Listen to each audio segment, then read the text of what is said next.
vídeo passado, na aula passada, nós vimos como funciona o ciclo do trabalho científico. Mas e quando você ainda não publica o seu trabalho? Ou seja, como funcionaria o seu método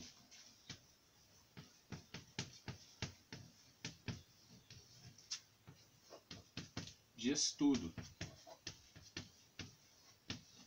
pessoal?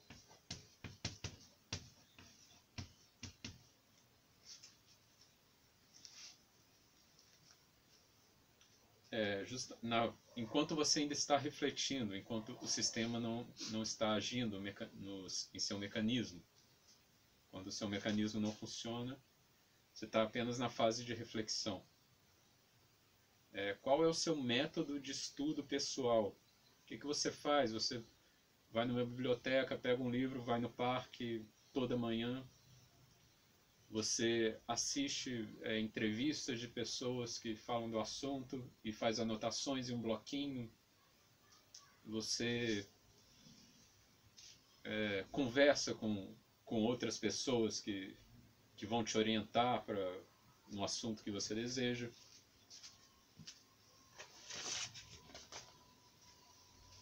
Então, todas as pessoas intuitivamente têm o seu método de estudo pessoal.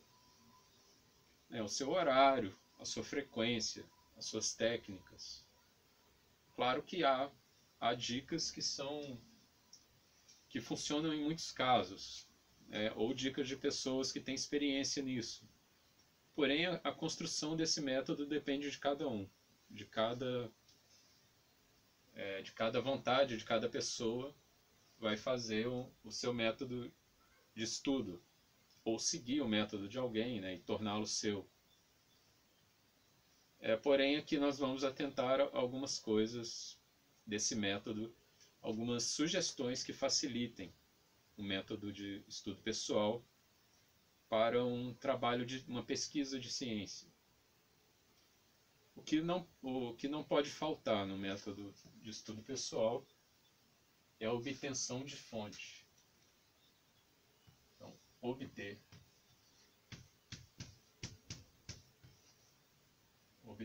fontes. Ou seja, insumos. Como você obtém fontes? No exemplo que eu dei, você vai a uma biblioteca e pega um livro. É uma fonte. A biblioteca é uma fonte de informação, o livro também é uma fonte de informação. A biblioteca é um local onde há fontes e o livro é uma fonte. Uma pessoa que você pesquisou sobre, está falando sobre a história do futebol, você foi visitar um jogador de um campeonato passado e anotou a entrevista ou gravou no celular, no gravador, é uma fonte. Então, dentro do seu método, como você obtém as suas fontes? Mas não basta isso, não basta você juntar um monte de fontes, anotações, tal qual a pesquisa da escola, do colégio, que a gente entregava para a professora. Aquelas informações que você buscou, você entrega do mesmo jeito que você colocou. Aqui nós vamos aplicar ciência. Então você vai ter que, depois de obter a fonte, assimilar. Vai haver uma assimilação dessas fontes. E essa assimilação vai ser feita de forma crítica.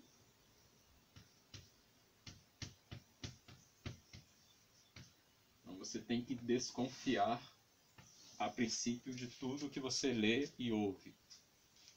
É uma postura de um cientista ter a mente, digamos assim, vazia e tomar cuidado com tudo que você vai colocar nesse espaço que você guardou da sua mente para fazer essa pesquisa, na sua reflexão.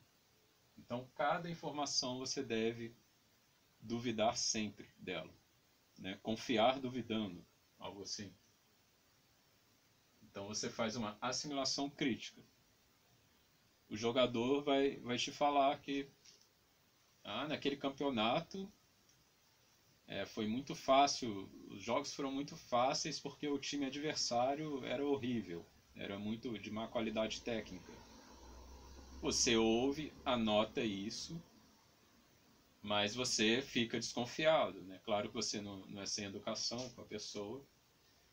Depois, numa outra ocasião, você vai numa biblioteca e pega um livro sobre futebol e vê uma entrevista de uma revista de futebol. Vê uma entrevista do time adversário em que ele fala: o nosso time era muito bom tecnicamente, a vitória do time adversário foi bem difícil naquele campeonato.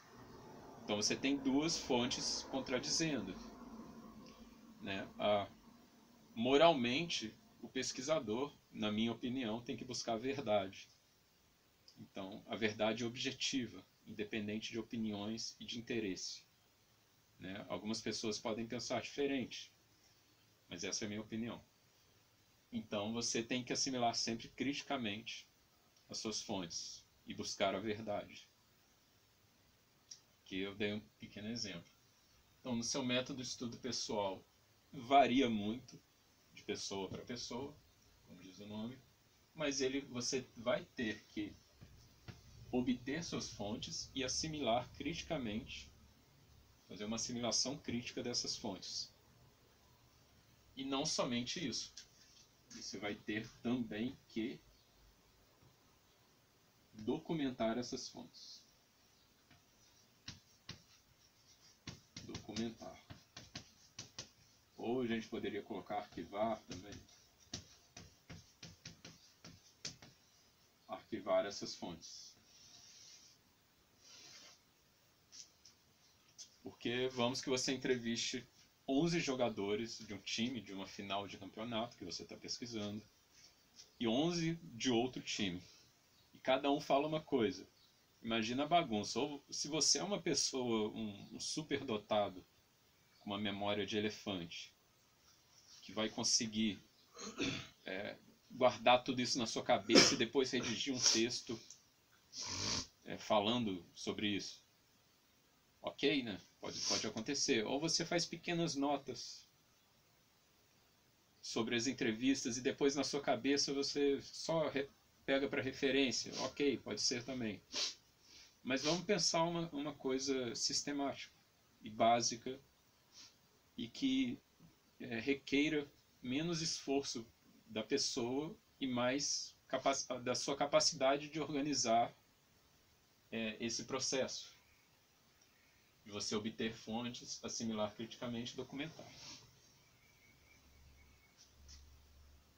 Então, na próxima aula, nós vamos dar algumas dicas, começar a entender como você documenta as fontes que você pesquisou de maneira crítica. Para que no momento da redação, né, do trabalho científico, você não fique perdido com tanta informação que você obteve.